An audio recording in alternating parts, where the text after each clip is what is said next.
안녕하세요. 돈이 되는 세금 지식을 알려드립니다. 돈세지입니다. 기준금리 급등세가 조금 진정이 되고 정부가 대대적인 규제 완화에 나서면서 서울 아파트를 중심으로 최근 거래가 많이 살아나고 있습니다. 그런데 최근 몇 년간 주택 관련 규제가 까다로워지면서 어떤 주택을 구매할 경우에는 자금 조달 계획서라는 거를 써서 제출을 해야 되는데요. 이걸 잘못 쓰면은 국세청에서 연락을 받을 수도 있다고 합니다. 그래서 오늘은 누가, 언제, 그리고 어떻게 자금 조달 계획서를 써야 하는지 일명 국세청 소명 요청 반사 자금 조달 계획서 작성법에 대해서 준비했습니다. 자금 조달 계획서 뭔지 좀 간단히 설명해 주세요. 네, 자금 조달 계획서는 부동산 거래시장 관리를 위해서 부동산 실거래가 신고를 할 때 같이 제출해야 되는 내가 이 대금 어디서 갖고 왔냐 이런 내용 담은 납부 계획을 말하는 거라고 생각을 하시면 되는데요. 이게 어떤 모든 아파트나 주택을 말하는 게 아니라 어떤 조건에 부합을 하면은 의무적으로 이 자금 조달 계획서를 제출하셔야 됩니다. 어떤 조건을 부합하는 주택을 구매할 때 내야 된다고 했는데 조금 더 자세히 설명해 주시면 좋겠는데 그러면은 오늘 현재 기준으로 누가 자금 조달 계획서를 내야 되는 건가요?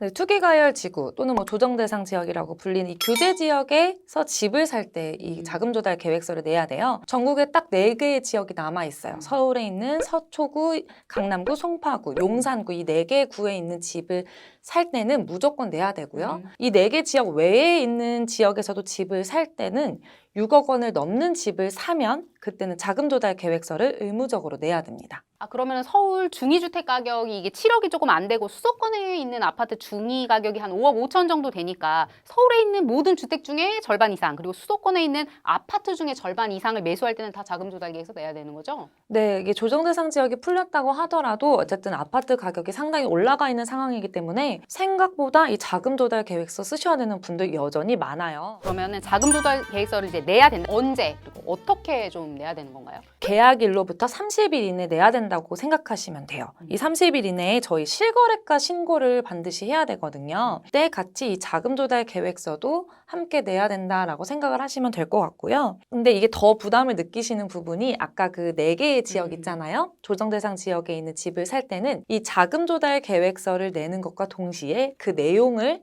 뒷받침해주는 증빙 자료도 같이 내야 되는 거예요. 그럼 예를 들어서 내가 강남에 집을 샀다. 상황에도 좋네요. 그러면 어떻게 해야 돼요? 강남구에 있는 집을 사면 한마디로 제 통장에 2억 원이 있어서 이걸로 집값 낼 거예요 라고 자금 조달 계획서에 썼어요. 근데 이게 거짓말일 수도 있잖아요. 그러면 이것을 막기 위해서 계약일 기준으로의 잔액증명원을 은행에서 발급받아서 그걸 증빙자료로 내야 되는 겁니다. 그러면 만약에 청약에 당첨돼서 분양을 받게 됐다. 이때도 내야 되는 거죠? 분양권과 입주권이 모두 다 해당이 돼요. 그래서 결론부터 말씀드리면 분양권을 취득하셔도 자금 조달 계획서는 내셔야 됩니다.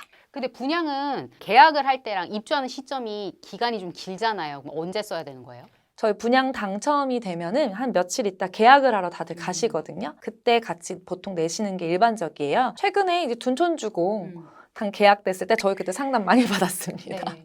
그러면 이 자금 조달 계획서 안 내면은 혹시 어떻게 되나요? 일단 과태료 500만 원, 최대 500만 원까지 발급받으실 수 있고요. 사실 이거를 좀 어떻게 쓰냐도 되게 중요하지만 일단 안 내면 뭔가 좀 있겠지? 이래서 소명 자료도 이제 다시 한번 받으실 거고 이후에 이제 국세청에 뭔가 증여 추정 혐의로 이제 통보가 되다 보니까 세무조사 받을 확률이 조금 더 높아진다라고 생각하시면 될 것 같습니다. 이게 그 돈세지 시청자분들 너무 잘 아시는데 이거 국세청 연락 이거 너무 무섭잖아요.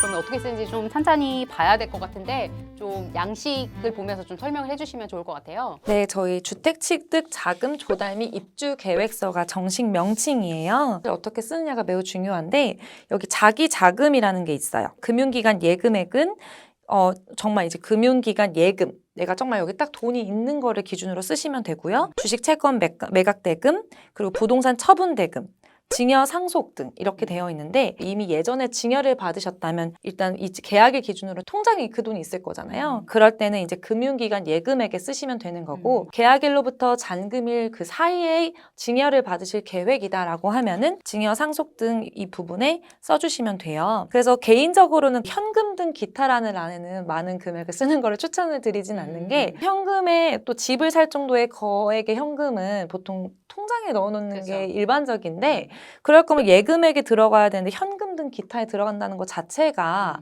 어떻게 보면 현금이 좀 불법적으로 조성된 게 아니냐라는 좀 의심의 눈초리로 보는 그런 부분이 있거든요. 그렇기 때문에 계약일을 기준으로 예금액, 매각대금, 처분대금, 증여 상속을 기준으로 작성을 하시면 됩니다. 계약을 하고 잔금일까지 보통 아파트 기준으로 한 2, 3개월 정도 걸리고 분양은 한 2년 정도 걸리는데 이게 내용이 그 사이에 조금 달라질 수도 있는 거잖아요. 그러면 어떻게 해야 돼요? 자금 조달 계획서는 말 그대로 계획서예요. 그래서 상황에 따라서 달라질 수 있다는 것을 지자체라든가 감정원에서도 충분히 인지는 하고 있는 상황이에요. 그런데 이 계획서를 쓸 때 너무 허무맹랑하게 쓰는 것 자체를 일단은 조심하셔야 되는 거고요. 예를 들자면 저희 지금 대출을 받는다고 하더라도 LTV라는 뭐 금융기관 제도가 있는데 이 LTV를 더 넘는 그런 금액을 대출을 받는다고 한다던가 전세를 돌려서 뭐 매각대금을 채우려고 하는 거에도 이 집에 이 정도 전세가 과연 들어올 수 있겠나 싶은 정도의 네. 가액을 전세 자금으로 충당하겠다고 계획을 넣으시면은 이 부분에 대해서는 이제 추적을 하면서 추가 소명을 요청할 수 있다 이렇게 생각을 하시면 될 것 같아요. 그러니까 시세나 뭐 이런 거에 비해서 처분 매각 대금이라든지 아니면 전세금이나 이런 거를 너무 허무맹랑하게 너무 높게 쓰게 되면은 오히려 더 주의 깊게 볼 수 있다는 거고. 부동산 시장이 뭐 안 좋아지면서 변화할 수 있는 거잖아요. 이런 거는 다 알고 있어요. 그런데 다 감안하더라도 허무맹랑한 그런 부분을 쓰면은 그 부분이 오히려 문제가 될 수 있다고 생각하시면 돼요. 그러면은 그 여기 자금 조달 계획에 보면은 차입금 등의 금융기관 대출액이 있잖아요. 근데 이거를 조금 높게 써가지고 요 내용을 채우면 안 되나요? 주택담보대출이라든가 뭐 총부채 원리금 상환 비율이라고 해서 한마디로 뭐 LTV, DSR 이런 제도가 있어요. 그래서 이 사람의 소득이나 뭐 자산 규모에 대비했을 때 받을 수 있는 대출액의 한도라는 건 분명히 존재하거든요. 그런데 아무리 이 사람의 소득을 비춰봤을 때 받을 수 없는 그런 금액을 대출로 받겠다고 하면은 정말 뭐 대출을 받았니? 라고 나중에 소명 요청을 받을 수 있는 거고 그렇기 때문에 저희가 이제 대출금을 이제 금융기관 대출액을 이제 쓰시려고 할 때도 사전에 은행 한번 방문하셔서 상담을 받고 내가 얼마 정도까지의 대출을 받을 수 있는지 확인 후 쓰는 것을 추천드리고 있어요.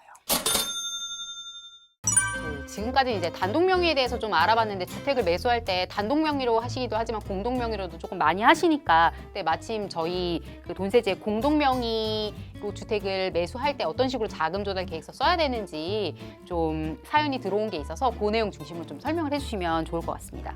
이 사연자분은 예비 신혼부부고요. 그 마포 레미안 푸르지오 전용면적 59제곱미터를 공동명의 5대5 공동명의로 매수하려고 하십니다. 매수 예상 금액은 10억이고요.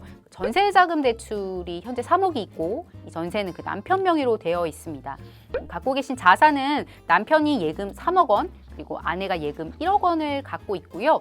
그 2022년 기준 근로소득 금액은 남편 5천만 원, 아내 5천만 원입니다. 서울 마포구에 있는 10억짜리 주택을 매수하려는 예비 신혼부부인데요. 마포는 규제 지역은 아닌데 말씀하셨던 6억 원을 초과하는 주택이기 때문에 자금 조달 계획서는 좀 작성해야 되는데 공동 명의일 경우에는 어떻게 작성해야 될까요?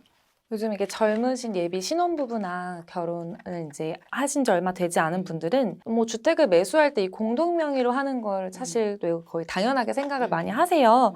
그런데 세법상 이 공동 명의가 그렇게 간단한 거는 아니에요. 왜냐하면 이 공동 명의를 하기 위해서 이 주택을 취득할 수 있는 자금이 정말 이 각 부부 각각에서 왔는지를 조금 확인을 할 수도 있기 때문인데요. 그렇기 때문에 일단 자금 조달 계획서는 이분들은 몇 장을 써야 될까요?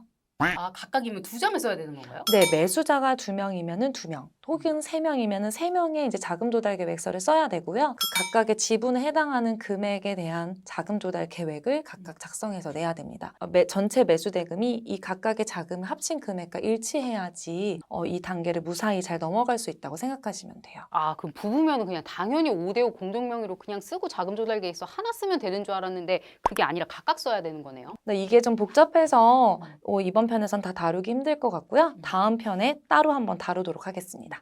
지금까지 자금 조달 계획서 작성법에 대해서 알아봤습니다. 규제 지역, 지금 현재 전국에서 4군데죠. 강남, 서초, 송파와 용산 이 지역에 집을 구매하실 때 또 시가 6억 원 이상의 주택을 매수하실 때는 당금일로부터 30일 이내에 실거래가 신고를 하면서 이 자금 조달 계획서 함께 제출하셔야 되고요. 제출하지 않으시면은 과태료 500만 원, 또 제대로 작성하지 않고 내시면은 국세청의 요주의 인물이 될 수 있다는 부분 기억하셔야 될 것 같습니다. 다음 시간에는 신혼부부들 관심 많으실 것 같은데 공동 명의로 자금 조달 계획서 작성하는 법 어떻게 해야 되는지에 대해서 준비해서 돌아오겠습니다. 지금까지 시청해 주셔서 감사합니다.